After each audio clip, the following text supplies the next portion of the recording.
হে বাবু, বাবু কি করছিস তুই? কি রে, কি করছিস? আগে একটুখানি তাড়াতাড়ি গিয়ে দেখ না তোর বাবা বাড়িতে আছে কিনা, না কাজে বেরিয়ে গেল।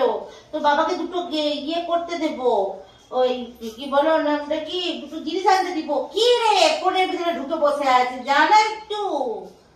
আরে বাবা রে, দুটো জিনিস আনতে দিব, তোর বাবা কাজে চলে যাবে। কি রে, কি হলো? বলছি বাবাকে একটু দেখ না আছে কিনা, বাবা চলে গেছে কিনা। চলে গেছে। মনে চলে গেছে, তুই ফোনটা রেখে একটু যা না, যা তুই দেখে আয় না তোর বাবা আছে কিনা বাড়িতে। যাও, মরে গেল। কি কাজ? উফ বাবা, তোর বাবা বাড়ি আছে কিনা দেখে আয়, দুটো জিনিস আনতে দেবো।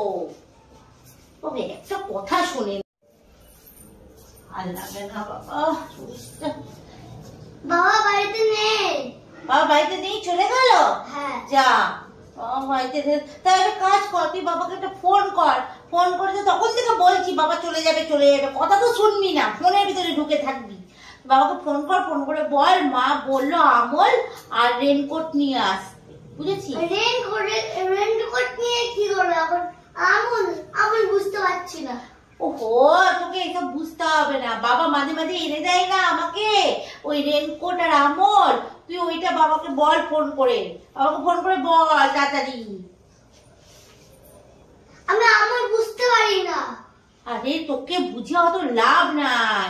আরে বাবা রেনকোট আর আমল এনে দেয় না, ওই যে আমার গা হাত পা ব্যথা করলে বাবা আমল এনে দেয়, আর ওই মনে হচ্ছে পেটটা ফুলে গেছে সকালবেলা থেকে, তাই বাবা রেনকোট এনে দেয় না, ওইটাই তো বলছি তখন থেকে তোকে বাবাকে বলার জন্য।